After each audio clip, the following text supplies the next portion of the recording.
Welcome to Creative Labs by Alchemy, a podcast from alchemymerch.com that explores the lives of creators and their experiences bringing their art to the marketplace. Hosted by Greg Kerr.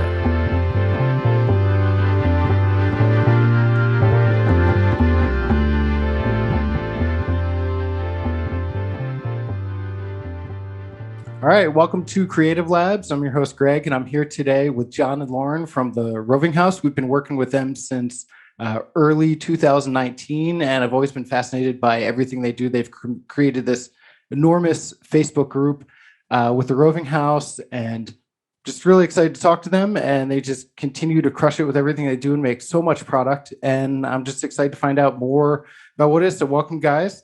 Hi. Can you explain, what is the basis of the Roving House for anybody that doesn't know?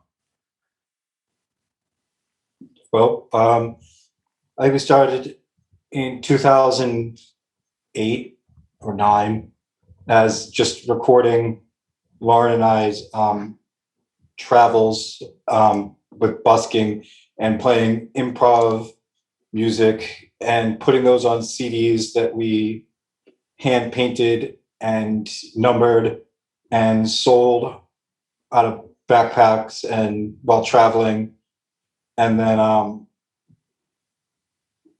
moved into t-shirts that we also sold out of backpacks while traveling various festivals, and that was a grind. It was a real slog. It was, rewarding and fun, but it's very hard to make all of your sales face to face while carrying all of your product on your back.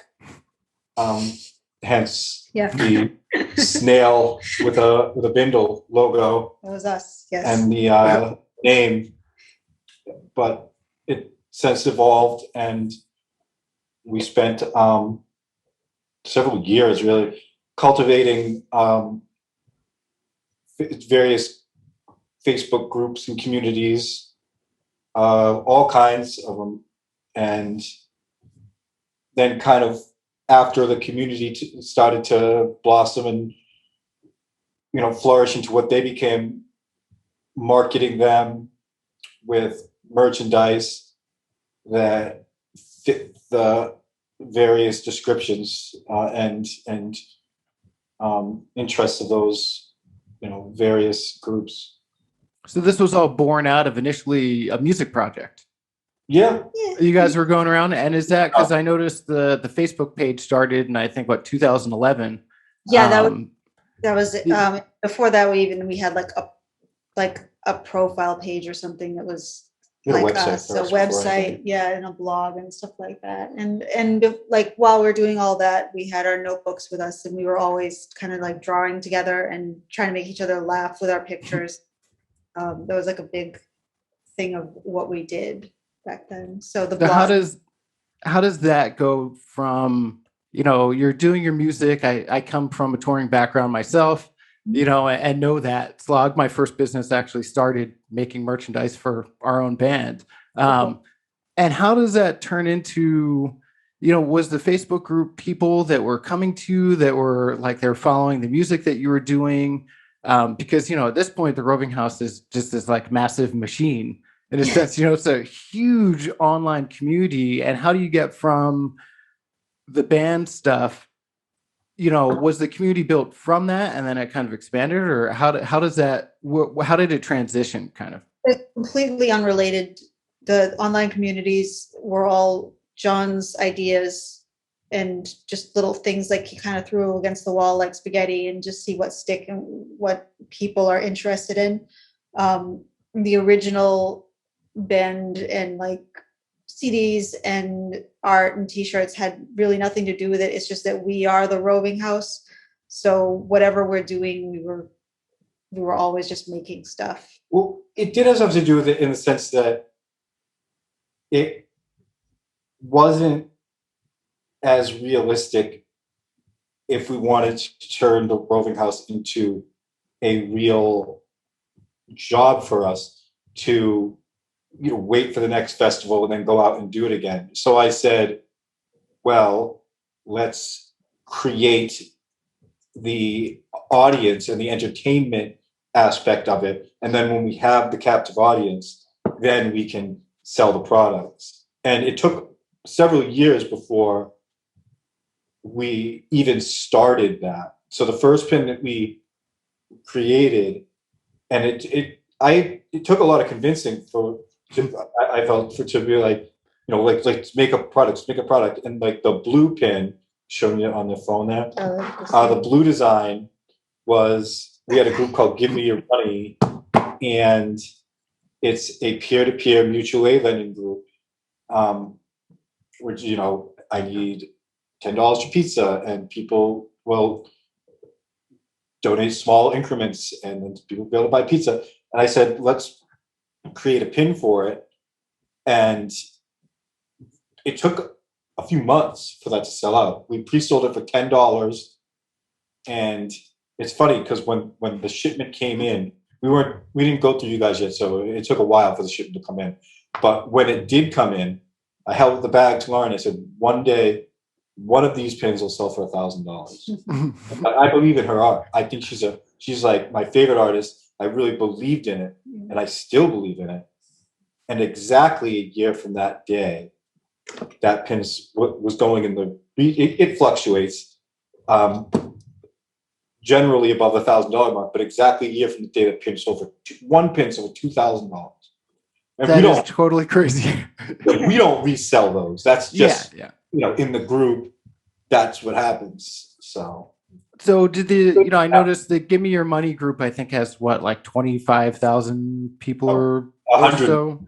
Oh, 125. I was close off by 100,000. Yeah. So what is that group like? What's the, I know you said it's kind of like a peer-to-peer, people can say like, hey, I'm short on money for something or a bill or whatever it is. So how does that idea come about to try and make a Facebook group that is, really community based and trying to offer help to people? Like, how does that come about and grow? That group kind of evolved. It's kind of like shed its skin a few times and changed. It was originally kind of like a joke group where we have another group called Sad Sales, Stolen Goods and Sketchy Services, which is just really weird, bizarre stuff from Facebook Marketplace. Everything stuff. And then Give Me Your Money was kind of like a side group to that was like post specifically like scams and people being grifty and weird online. But the title of the group made it so that people were joining and just being like, can I get money? Give me money. And in the rules of the group, it always said you could always ask for money. Yeah. I just knew you couldn't start that in a vacuum. You couldn't just be like, let's just have a place where people ask for money, because the first few hundred people, it's just an awkward. So you start with humor, and when it builds and people start asking for money, that's fine. That's how it goes. But now it's just changed into that pretty much entirely. Yeah, we actually had to make another humor group out of that called Money Now, because people were no longer happy with or tolerating like joke posts in there. So we had to like move the humor completely to another space. It's like they're like plants, these groups. They just grow, and sometimes they have to split off and do separate things. And a lot of it. And is that group I noticed you obviously have to ask to join. I saw the rules that are posted there. So that's a closed group, but is that is there any kind of monetization on your side, because you guys have to moderate this, I imagine, like crazy, do that stuff? Is that sort of like an arm of the business, or is that more of just the community? It obviously helps build the brand, whether that was intended or not, that helps bring that up. But how does it kind of function within the group? If people are sending payments, are they kind of just doing it through each other? Do they have to process through something and you guys filter it? Peer to peer. So everybody's using Cash App, PayPal, or whatever, and we're not processing any of that. Okay. It's basically we have a format to post, and people, send and donate how they can. And where we are working on an app that's in beta right now, where it just kind of like cuts the fat and cuts the unnecessary and burdensome parts of Facebook that makes the group kind of awkward or unusable or difficult. Like, for example, Facebook's really paranoid about pictures of medication. So if somebody says like, I need my pills, and they post that, Facebook might flag them for like medication sales. Gotcha. Okay. Yeah. It's such a big beast that that there's a lot that's awkward. So we're working on a completely different social networking platform that's specifically for peer-to-peer donations, like smaller than GoFundMe stuff. Like GoFundMe is described itself as like for life's milestones, like graduations, houses, businesses, deaths, accidents, things like that. And this is like, smaller things like that, more like what John said, like pizza. But to answer the question, it is its own registered. Give Me Your Money Oh, yeah. is its own registered business. It's its own LLC. There is certain things that you can pay for through the web. You can we sell Give Me Your Money branded pins, stickers. There's a side group that's like just pretty much a community that is an extra paid thing to be a part of. There's completely voluntary, but it is its own business. And those expenses that the money that we make through that goes to the app. And it's customary in the group. It's not required, but it's customary in the group that people will tip the moderators. So that doesn't go to us, it just goes directly to the moderators. And there's a collection fund, like a PayPal pool that gets divided up amongst the moderators as well. Again, we don't touch that. It's just kind of It keeps the machine running. Yeah, to keep that sustainable while we transition to its own app. And hopefully that becomes successful and helps a lot of people. Well, every nonprofit, still people have to get paid. The employees are the people that are doing their time, they're putting in the time, the people that work there, they still, have to be compensated, not, in any kind of like egregious way or anything, but you guys have moderators are spending a ton of time. I imagine. Oh, they are. Some of them are like on there all, yeah. Crazy. With a group that huge, have there been any kind of moments or things that have happened on there that have really just had a major impact on you, where you're seeing like somebody saying like, hey, I can't afford my medication. And this group that you've created is helping people, is it, I imagine the satisfaction kind of just of even being, I don't want to say on the sidelines, but like watching all of this happen as something that you created, it's got to be really fulfilling. Totally. Have there been some moments where just things have just completely blown you out of the water, what people are doing for each other? The water project. The water project was a huge one. There was a woman from the Philippines who was asking for things like, I want a birthday cake for my daughter. I want, maybe I can get some food. Hey, can you help me buy some products? And as the group got to know her more, it was like, well, there's not really clean water. She's from the Philippines, small village. There's not really clean water in this village. So we teamed up with Clean Water International. Clean Water International, one of the groups that we donate to monthly. And they helped put several biosand water filtration systems in the village. So now the village has clean water. Yeah, it was really cool. It was quite the project. Yeah. They raised they dug a well for the village, and then the village, and then the school at the bottom of the village, the elementary school, has like all these biosand filters. So it's just, if you live somewhere where the water's contaminated, you literally just like take the water and you dump it into the top of this barrel, and it just filters down and it comes out completely clean and safe. So like without needing electricity or to replace filters or anything like that. And that's a big project. Yeah, that was big. Yeah. There's plenty of and we made a pin for it. Yeah. Hey, buy this pin. The profit's going to this. Yeah. We work with a reparations group that started as a offshoot of this. It's pretty much operates exactly the same way as Giving Your Money, except for it benefits it prioritizes the needs of people of color.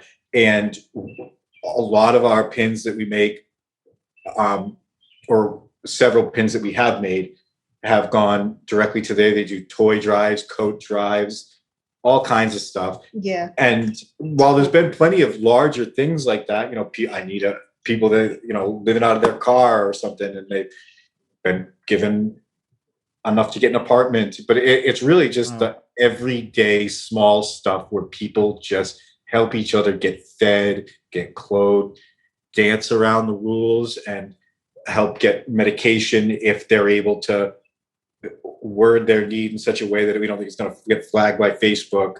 We have to be very strict about it. We did lose the group at 35,000 people once. We built it back up, you know, to substantially larger than that.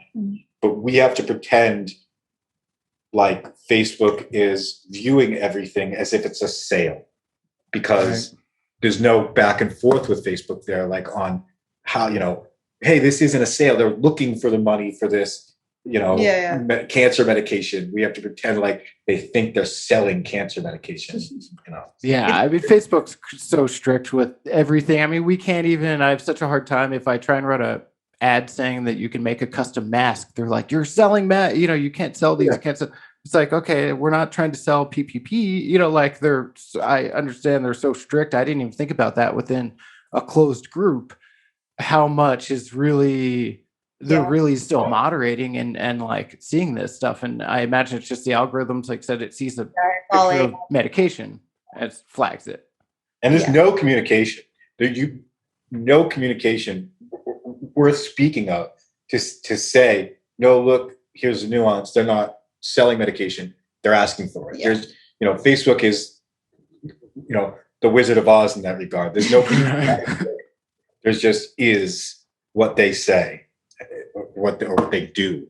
They don't even say it, they do it. And so then you guys are, you know, because obviously Facebook is such a huge marketplace in general of people, you know, to pull from that help to build up the community. And now with doing this app, like I said, this is your way, a way to kind of shift away from all of Facebook's restrictions and things. You guys have built the community and the app, obviously, you know, the app stores, there's massive potential, you know, chance for reaching out to people there. And the Facebook group can still be used to say, hey, go download the app.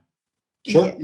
You know, again, like Facebook doesn't want other apps promoted. If you like really look at their terms of service, which we have, like you're not supposed to, Netflix can't advertise Netflix on Facebook. And if you look at Netflix's page, it's just like screenshots and little video clips of like things on Netflix, but they can't say anywhere like, go sign up for Netflix. That's so interesting. Yeah. I mean, I haven't, you know, back in kind of my earlier brand days, Facebook was, you know, everything in 2010, probably around that time or whenever, when I was 2012, you know, build up the huge Facebook community. They changed the algorithms. All of a sudden, you know, you do, I'm sure you remember back then, you do a post and it went from like everybody who followed your page saw it all the way down to there are like 10 people saw it, pay to promote this post, you know? So I can see wanting to shift away from that. And then how does, you know, so you do these pins, you start seeing there's people who are into them. I'm constantly impressed by the amount of different designs that you guys do. Like, and then with the Roving House, you know, I see stuff selling out, you know, that you put up these pins and they're just gone immediately. And I even saw that there's like a buy sell trade group, you know, now that so that is that basically people that just have stuff that you guys have made that are, it's just a group for them to trade amongst each other, buy, sell, and kind of collect. Yeah, it just started like as like the group, you know, just started as like hey, this is instead of just using the groups that we have to advertise, it's like here's what we're doing. If you sell your stuff, you know, there's rules you got to write, you know, put your name and date on a piece of paper, and in with the picture of the item. But yeah, we've, you know, people come, people go, some people stay, some people try to be completionists and collect it all. We have a side group that is a subscription group, whereas we So we do what, 2 pins a year and free stickers, multiple a month. And for $10, you can get 24-hour like head start on anything that we sell, and a couple of free, pretty substantial pins, like like some of the bigger ones that So we've this done. is the gold group, and what we do is we do 2 pins a year. It's for $10 a month, 2 pins a year, free stickers during every drop, and then sometimes randomly too. We have a welcome kit, which is jewelry handling gloves with the snails on them for Oh, handling, nice. and some stickers. All kinds of contests and giveaways. Yeah. We give away one of pretty much everything that we make. In the gold group. And then also you can request for that 24-hour dance drop, you can request a number on the back of the pin. So most of the stuff we do is numbered. That numbering the pins, putting them on numbered cards, hand stamping the cards, and then getting the number request adds more time to this process of actually packing than anything else by far and away. But people love it. Someone collects number 35. If they can get 35 consistently, they're happy. And it's cool. It's nice. People are really into numbers. I have all of number 1, and Lauren has all of number 2 and number 108. And, so we collect the numbers too in that regard. Yeah. So is this a Misfits thing or You're thinking for the 108? 138. No, that's Oh, 130. 138. Oh my gosh. 108 was a hardcore band. One of my friends was in it. It's a Hare Krishna thing. Yeah, Christian. Okay, all right. I'm throwing out 130. I'm getting my old hardcore bands mixed up and stuff. So how with the pins, you're doing those? They're going pretty well. Was it when you started numbering them that you started seeing like, oh man, people were really getting into this, or was it a slow build? Kind of, you put one out, like I said, that first one, it took a little bit to sell through, and it just kind of kept on going a little bit because you guys constantly have tons of stuff. There's 5-6 things in just on a pin front, that we might see. By the 3rd or 4th pin, it started picking up steam. Yeah, people started. It took a few months for even the second and the Finessa one. Finessa and was then the the second third one. It took a little bit. What happened actually was, and this is before we started going to you, we ordered one of the pins as like 200 or something like that, 250. but we only got 100 of them. And when it was just like, oh, this is like way more like limited, it sold out like immediately. That's when it started to snowball a little bit. Totally. Some accidental scarcity. Well, I follow the hardcore, the 7-inch and the LP model for all of this is just like keep it scarce. If you have to change something, if you have to reissue something, just change the color. If you number it, it's tried and true. Like, I mean, there's hardcore records and punk records that there's only this much, and those records sell for thousands and thousands of dollars. Like that Floor Punch Chung King record, half of them were destroyed, and now what exists only exists, and those records go for thousands of dollars. Yeah. No, I almost fell down that rabbit hole of like collecting old punk vinyl, and I'm like, do I really need like a first pressing Gorilla Biscuits 7-inch? Like, I probably don't. My sense of nostalgia didn't like. I don't know. At some point, I kind of stopped. I had my certain stuff, and then I think I started selling a bunch of records. But at one point, just even, this is going back quite a while, but it was like a first pressing at the drive-in, 7-inch I'd gotten at a show, and it was like, sold for like $500 at the time, whatever it was. I'm like, oh shit, I should sell some of my vinyl, instead of collecting. I don't know why, but I grew up in the hardcore scene and all around that. Is that kind of with you guys with music? Because there's definitely a through line. I noticed the Food Not Bombs listed on there, and that brought me back to, I feel like so many old punk shows where, all the money was going to Food Not Bombs, and things like that. Is that where you kind of came up in like the Northeast kind of hardcore scene in general? He did, and I was in Western Mass for a while. We're both from Eastern Massachusetts, and then I moved out to Portland for years, and I was kind of in not like a punk rock hardcore scene, but the vegan subculture over there is like really starting to grow and blow up. And that would be my first contact with Food Not Bombs, I think. And then yeah, they're just all over the place. And if you know them, you probably had like a meal that felt like magic at one point. You know. But yeah, punk rock, indie rock, hardcore. That's what I did when I was younger, and that's who I still, all my good friends, that's who I still talk to. I have a hard time even finding that I even relate to people who didn't come up through punk rock and hardcore. I mean, I do and can interface with, from a park bench to Park Avenue, anyone in the world. But I really, truly think, I'll always have a hard time like actually clicking and relating to people who didn't come up through punk rock and hardcore.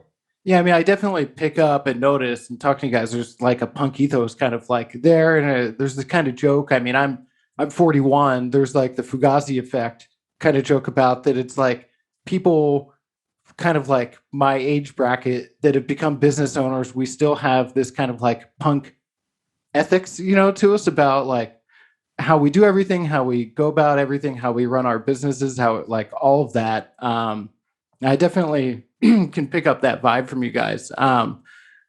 So, like as the project is kind of picking up, is the Roving House, and like I said, I see things come in for different stuff. At what point now, like is the Roving House, this is your full, I imagine time-wise, no matter what, but this is your full-time gig. We're doing, sales of the pins. I saw you've got the like the bags, the totes with the window online, and I know you do patches and lots of other stuff. At what point did it turn into, hey, this is our full-time gig? About a year ago. No. Longer? Yeah, like August 2018. Yeah. September 2018, 19, 2018, yeah, definitely. Just a few months before we started getting our stuff through you, which you said was early 2019. I think I tried looking up because the proofs are numbered based off of the year and then the month. And so you know what, I might be a little off, but it was, Blue was 2 years ago. No, at least. I'm going to grab that bag that you mentioned because that's our most ambitious project. It was at least 2 years ago. I can't remember if it was 2018 or 2019. You know how it all, like, like by the time you're 30s, 40s, like it all just, I couldn't remember how old I was when I went to get my vaccine the other day. Nice. I couldn't remember it, and then I thought about it, and then I realized after I wrote it down I got it wrong.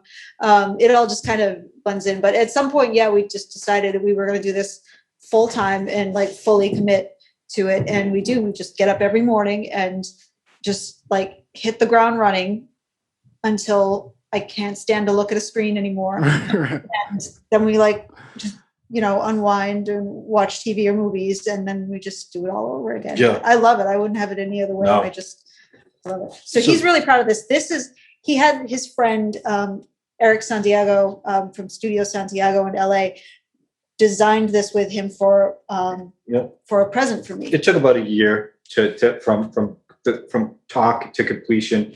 It's the Ida bag is like, like the style of it, but this is completely, designed and made by Eric, and from what I thought I wanted. This is a prototype, but we call it the Rover bag, and you got a thing to protect your pins there, the plastic. It's boat window plastic, and then this comes down so you can put all your pins in there, and this stays in there. Nice. Then this is a prototype, but in the actual bag, there's a pocket in there for your phone. It's in there. But there's another pocket, it's a hidden pocket. Then there's more pockets in there. It's designed to fit, a stack of records and keep all your pins safe. It's our most expensive product, but it's handmade in Los Angeles. We just didn't want to go to China with this one. We could have, and we just wanted to just, as for when you get into cut and sew type stuff, like actually designing the piece, and having it manufactured, we wanted to take, keep it in the US, and him and I wanted it to be as minimal And unisex. and unisex and something that like anyone could wear, and then turn into what, like have the style be in what they choose to put on it, and have the bag be a functional, sleek canvas for what you wanted to display on it. But this is, I am proud of this piece, Yeah. and hopefully we can get more of them out there. Yeah, I like that you guys actively thought about, can I put records in here? Yeah. When you're thinking about the size. Got And the thing is too, when you make those 4-inch pins, 5-inch pins, normally it exists on somebody's pin board. Like it's not really wearable. It's collectible, but it's not wearable. And with the bag, I saw, there's huge ones you can add. There's actually a use for them to be able to like cruise around, except for just Totally. collecting And them, all three of these pins are this pin, then this pin, and this pin. And the three big ones are all the free pin. Well, not free, but like they are technically the free pins from the gold group. From the gold group, way those pins is to have been in the gold group for, I think, 18 months. 18 months. This is the first 18 months. This is people who were there for 2 years, and we're almost out of these guys, but you know what's coming next. Yeah. Those are really fun to do. So with getting into kind of the cut and sew aspect of it, I mean, at one time I looked into doing an upscale menswear line a long time ago, got patterns made, sourced fabrics to do it all in downtown LA, all that kind of stuff. And it can get crazy complicated, but it's really fulfilling when it comes through. After doing this project, do you see going into, like taking the Roving House and taking the overall brand, continuing on that path and trying to do more, just because that's a full-on, completely customized product? There's one thing, you make a pin, you send a design, it's a certain kind of product, but that's a ground-up design, everything kind of thing. Do you see looking to do more things like that in the future? I'd love to. Yeah, totally. You're right. It's a different type of thing. I was thinking today about how the pins have kind of taught me, and a lot of the stuff that we make, it kind of taught me that like once you draw it and send it in, it's really just out of your control. Right. We obviously love working with you guys, and the production house that you work with is awesome. Like the pins that we get back consistently feel so much better than the pins that we usually get, like when he gets a record or something and he grabs it from the store. That is like every pin that I don't really want to say like the bands, because you don't want to slag the band, but you order the pin that comes through them, it just comes in a little drug bag, and it's just like plain. It to take a little bit of time with that type of care is, I think, a crucial step. That was the first iteration of the bag, but it wasn't until the third iteration of the bag that it was like, okay, this is the bag that we'll put in production. Yeah, it's really challenging with production. I think a lot of people don't really understand, especially with something like pins or patches or things like that. More so pins, because a patch is made on a machine. You get the designs there, you see a test of it, you go, cool, that's good. Then it's just machine time. A pin, outside of the cutting of the mold, every single step essentially is hand done. There maybe the inking on some soft enamel might go on a machine, kind of depends on, the machines are usually used more for higher runs, because by the time you do setup, you want to be able to have enough to kind of justify that. So the majority of the pins and all hard enamel are all inked by hand. It's like every step of that thing. And, we deal with a lot of people that just like do not understand that, like, things are going to come up. There's going to be problems here and there. Yeah. There's going to be stuff that slips through. That's just sort of part of it. Our hope or our goal is to try and fix it, or say like, okay, you guys are great. How can we try and do that? You're good at it. If we're we say, can we live with this? Oftentimes it's yes. If it's no, we've never had like a, oh, well, are you sure? From you guys, it's just like, okay, we'll get that fixed. And Yeah. I truly appreciate that aspect of this. I It's been like great. truly. With the first manufacturer that we went through, it was like, can we live with this? All right, no. Well, that's just the way it is. You know, sometimes like, oh, that's just not good enough. Yeah. Unfortunately. Yeah, I get it. I mean, you know, it's tough. And when we notice too, the longer somebody's been making products, and I would say products in general, you know, merchandise, the more kind of understanding or of the process and things they become. And so, you know, for instance, you know, I know the volume of things, number of products that you guys make. And if you say, hey, this is messed up, it's not like you're saying it on every single thing. You know, like if you're saying that there's something wrong, Yeah. it just needs to get made, you know, like there doesn't need to be questions about it outside of, well, hey, what makes more sense for you? You know, and you guys do a lot of numbered stuff. So it's really challenging to remake a number design to be like, okay, we need 43, 107, you know, and it's just a mess. And I guess going back to kind of the community building, so I don't get in trouble with my employees, you know, what are some kind of like best practices that you guys have found for helping to, you know, build up this community, keep the community active and keeping the community engaged on a, you know, on a constant basis? Like, what are some tools and things that you guys do? Well, people love chats. They love chats. We have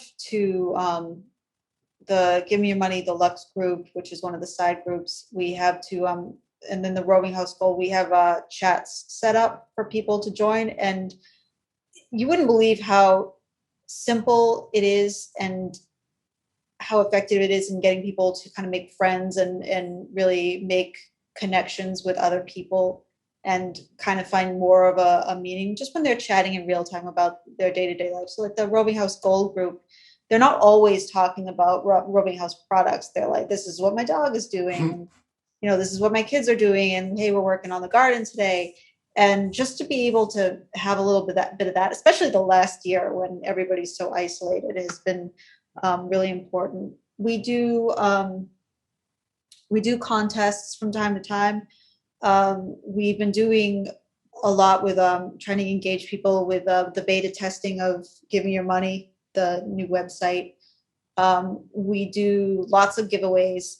We've done lots of live charity auctions, which is just we'll have like an unusual or a rare or a cool misprint pin or test press or whatever it is. And it'll be like, okay, the winner is a live auction. The winner is going to donate directly to, you know, whatever the charity is today. So the winner gets the pin and they get to like make the tax donation to whatever charity it is. Those are really big. People really enjoy taking part in those. What else do you think? I would say that keep it in mind that the product is a part of it, but it's not the primary part of it. The community and creating and fostering a place where people can actually meet, maintain, cultivate friendships, and have a place where they can share of themselves and meet other people, whether like-minded or different, and come together and have that space and maintain it, even in the face of adversity from online trolls, from whatever it is, and just maintain that space and share of yourself in it. Don't be afraid to be even vulnerable in it to some degree, while not, you know, overly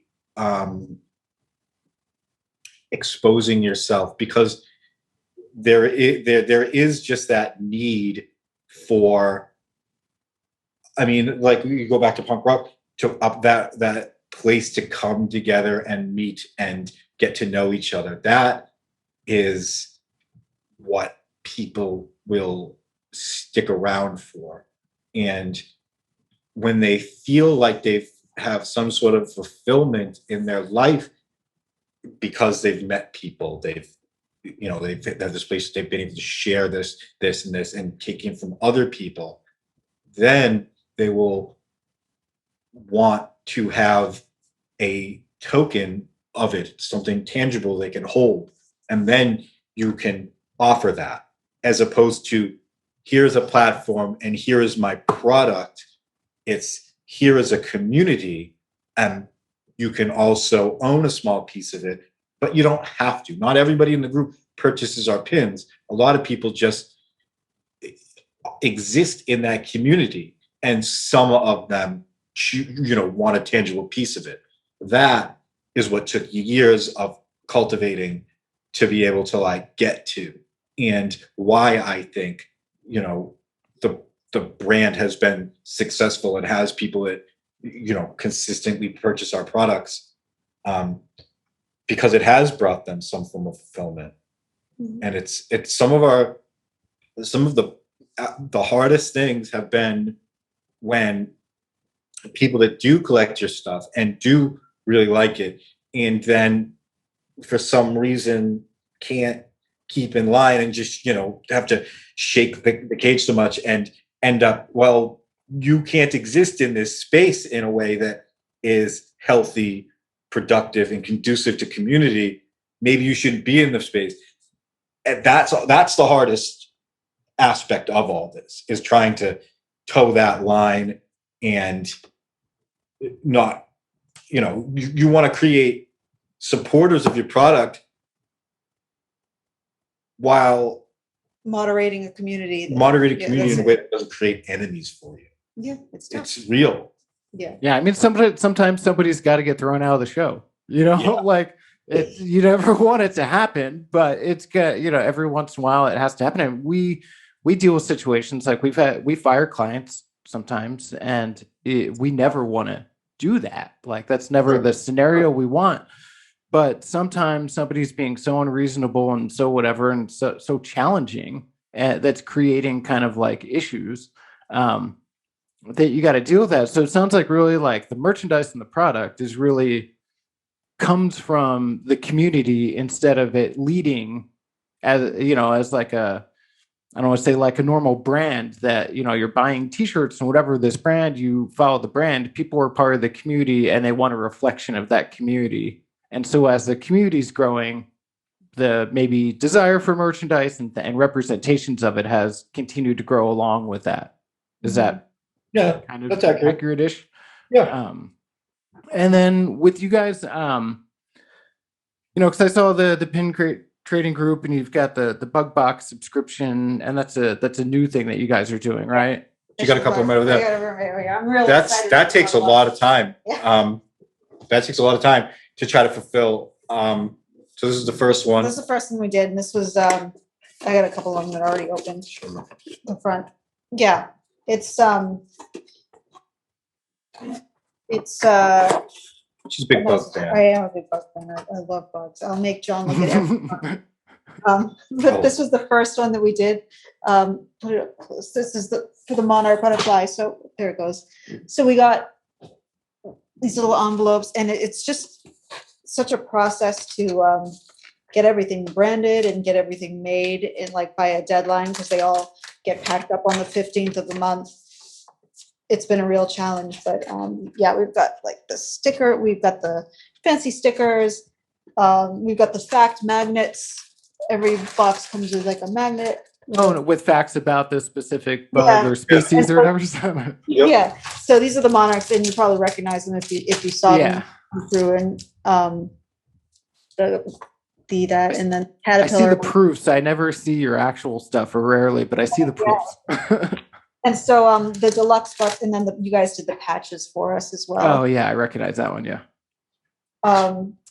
The deluxe box that we did also comes with this 2 pins, and then each box is going to have a special thing. So we did monarch socks. Oh, nice.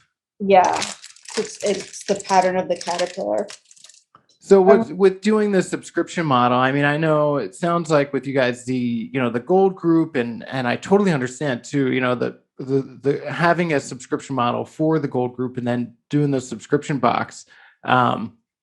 how do you stay motivated, or I guess creatively, constantly you're coming up with new products. How do you guys stay motivated to come up with these different designs? The bug box, you're saying you love bugs. You've got like a theme. Does that give you something to plan for that kind of helps out? Because, I have how do you more come up with it? ideas. I have more ideas than I have time to do them. And motivation's really just not a problem with me. Sometimes I have so much to do that I get overwhelmed, but really I just um I'll work myself to death one day and not mind at all. He has to remind me that like we have to, we should go out today or something, because I'll just work and work and work and work, and it's fun to me. Like I enjoy it. So I don't mind at all. The motivation isn't really a problem for me. I tell John all the time, like, I wish I didn't have to sleep, and I wish I didn't have to eat.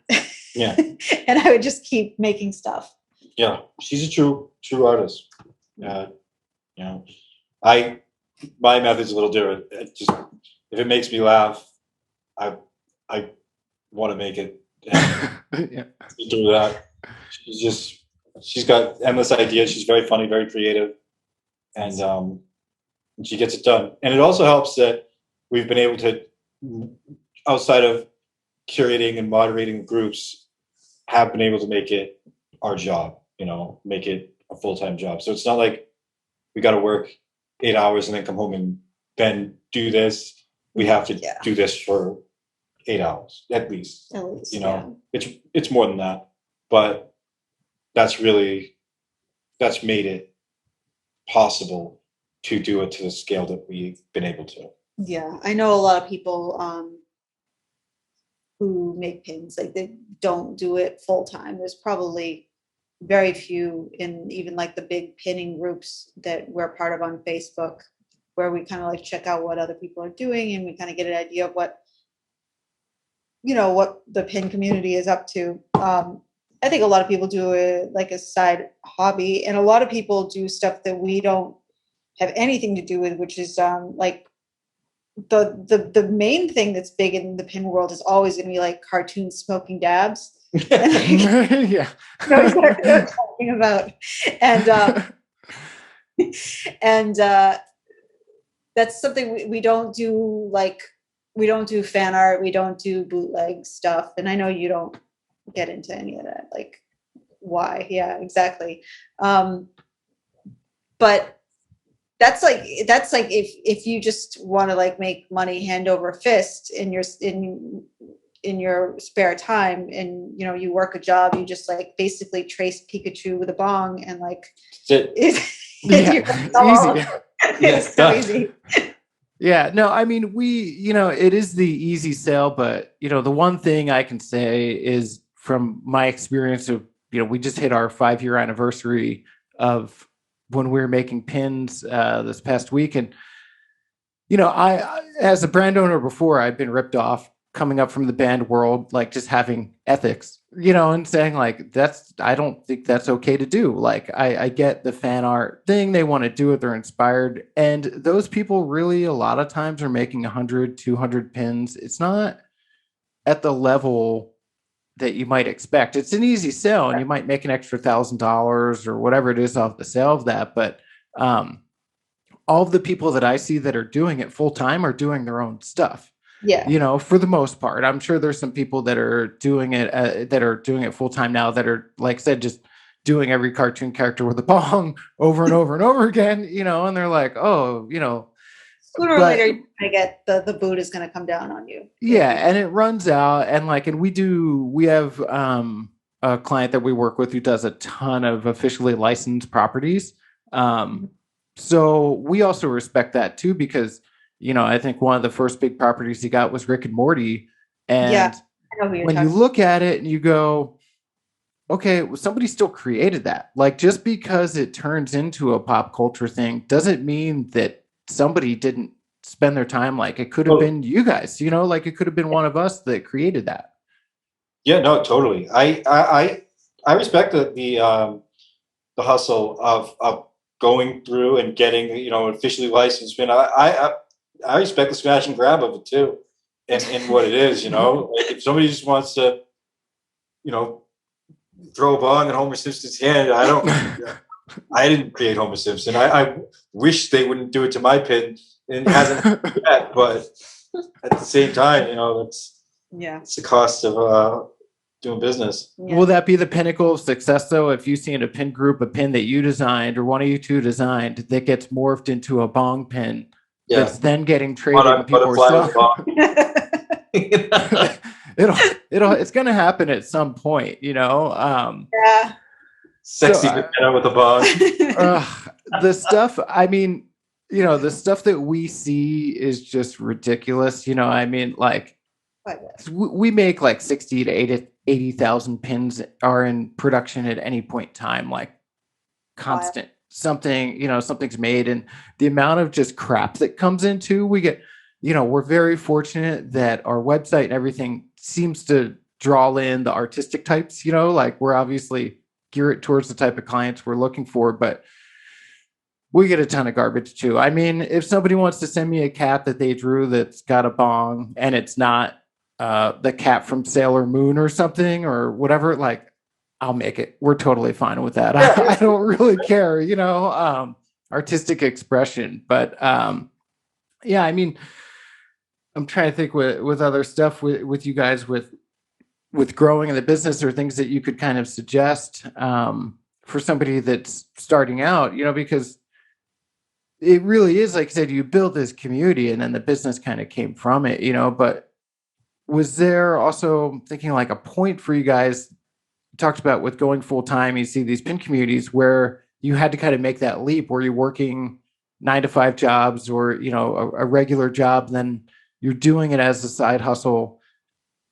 And you say, are we doing this? Are we doing this full time? Was there a moment for you where it turned into the full-time gig? The moment that it made financial sense. Okay, I can we used to- tell us about the measurement? What The measurement? birch measurement. I don't know what it's- You know exactly what I'm talking about. So we had a roommate for years. Our friend Birch lived in what is now my little office, and The minute that we were making as much as but we measured it in birches. So we birch rent was, I think, it came out to about $20 a day. It wasn't much. Came out to about $20 a day, and so we were like, okay, can we make a birch a day and just replace birch? And so we did, like, pretty quickly when we really committed, when we got him out and I had my space and we really committed to like doing the work, she even though needed we were an working. office, you know, it wasn't Mhm. like it was a roommate that we had for years and years, but we also just got married, and it was like, okay, Yeah. let's live alone. You know, it wasn't just Yeah. road man, we're making enough money. It was like, you know, I'm 40 years We old. actually gave him, like- it's Yeah. Time to live alone. We gave him like 6 months to like transition out, but almost so a full year. yeah. We gave him 6 months, and then he stayed for about a year. yeah. It was like pulling the rug out. Yeah, So- yeah.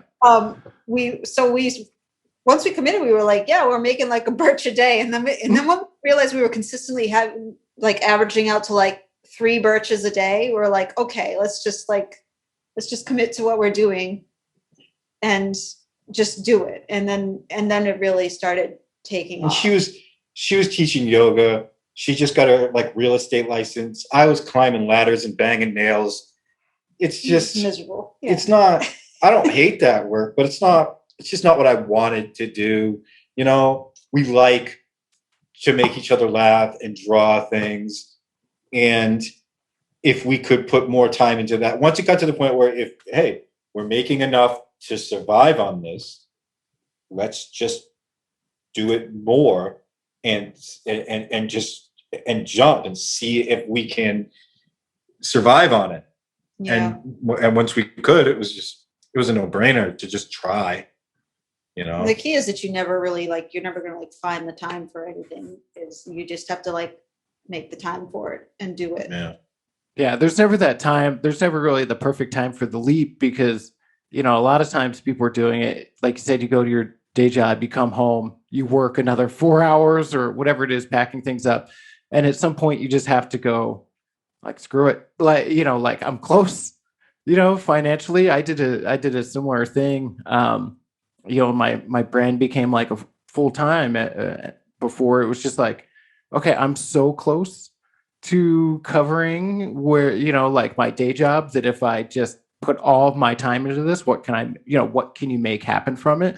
I think one of the things that like I love seeing from clients that we work with is seeing them make that transition, when they first come to working with us, and like I said, it's a side thing and they're selling some stuff here and there. And then all of a sudden a year and a half goes by and they're like, oh, you're ordering all the time now, like, are you doing this full time? Like, hell yeah, I am. It's just like coming up, just being like a DIY. It's funny, like I'm a DIY person to my core. Even though of course, now we're helping artists instead, we're trying to help facilitate manufacturing, even though like my first business, I was hand pouring resin for belt buckles, for bands and whatever weird stuff. And I'm like, do it yourself. And we know tons of people that work direct. And I'm like, do your thing. Like, if you got this, go for it, like, supportive of that if you understand like what you're doing. And then sometimes we get people come back because their volume gets too high, or they're like, I can't, I don't want to deal with this anymore. But like you guys are still carding most of the pins, right? I said you're like you said you're hand stamping. Everything that's numbered. Yeah. Everything that's numbered. And I don't, outside of like a fancy printer, I don't see that changing anytime. It's really part of the process. Anything that numbers gets hand stamped. They just love it so much. It's like that missing element that is really, I think, critical. If you removed it, I don't think it would be as special. I don't know. Yeah, it does take a lot of work though. We do have stuff in so all the bug box pins are unnumbered, and we do always have like a few pins in our store that are unnumbered, just so that our store isn't empty, Right. Stuff in there, because when we were doing all numbered stuff, we would have just like no pin, like You're like, hey, everything's sold out. Well, which does help create demand though a little bit, Yeah, but if somebody's just browsing, they're just coming from Google or whatever, they're just nothing to look at, nothing to buy for them, so they just go somewhere else. They just move on. Yeah. So it's good so you've got a couple evergreens. I think you guys, it's the Infinity. Yeah, the ones, right? Yeah, exactly. So we have started working with other artists. We've dealt with a bunch of first-time artists, and now we have another larger collaboration coming up. But I'd like to do more stuff like that. Collaborate with people, be it limited or unlimited. It's fun. But it's great to use what we've created to help springboard other people's designs and hopefully careers. Yeah. So we just I know you guys have done stuff. I don't know if you have so much stuff that comes through, but Vlad Hat is our friend Emily. She's one of the moderators in Give Me Your Money and in the Roaming House groups, and she did a pin, a couple of pins with us. She did the pin and she did those Krampus Christmas ornaments. Oh yeah. And then after that, like, he just kind of decided to keep doing pins and putting them up in her Etsy. And I hope that just keeps growing for her. Yeah, it's been cool to watch. But well, that's awesome. So what's next for you guys? I mean, you've got the app is happening next, right? When do you expect that to be soft launching or you're coming out? Close to a soft launch. It has launched to a small group of people. We have about 100 people. Okay. So we're any day now we'll expand a little bigger than that. Hopefully travel starts again. One of the bigger elements of what we were doing is hosting meetups. Mm-hmm. A lot of our pin fans and a lot of the Give Me Your Money fans, a lot of crossover there. And that was really great. We've done several of them, and hopefully we can get back into doing that. And then, just more stuff like hopefully like the bag and working with other artists and just, seeing what else we can do just that fits what we're doing, but pushes the barriers of a little further. Yeah, we're also looking and I would put on top of that things that we're looking into like long term, but this year hopefully licensing some actual like fan work for stuff that I enjoy or he enjoys, and getting into retail, just with especially like little record shops, because so much of what we do and what he does, especially like those little turntable pins, Yeah. they cross over with like music, and I think it would be cool to bring it kind of full circle and get right back into like music with Maybe Roving House, the flamethrower. yeah. Well, I really appreciate you guys taking the time and chatting with me. Like I said, I'm always impressed by just like the work ethic and the community building that you guys have done. I think it's just so impressive. And, you know, it's funny. I didn't know anything about your background with kind of coming up from punk and hardcore and that sort of scene. And, you know, for me, that just makes so much sense, you know, in a way. Like when I like look at what you guys are doing through a little bit of that filter, it just, everything kind of falls so into place for seeing it. But I really appreciate you guys taking the time, and I'm excited for everybody to see what you guys come up with next. And where can everybody find you? Like, where are the best places to find you online? Social media, Facebook? We started our website, www.rovinghouse.com. It's also the Roving House. I think we have both. Both work. Yeah. Instagram, Facebook, the Roving TikTok. House. We have all, you know, we got all the we're bases around, covered. Yeah. If you search the Roving House into Google, Yeah, you'll find at us. this point. We're the snail with the bindle. Yes, Yeah. Dale with the bindle. Follow the snail. But thank you so much for having us and for getting it done. Yeah. You know, Thank you. you've really been a great asset, and we consider you part of the team. Absolutely. Couldn't do it without Alchemy. Awesome. I really appreciate you guys. Thank you so much. Talk to you Have a soon. good night. Bye. Thank you. All right, bye.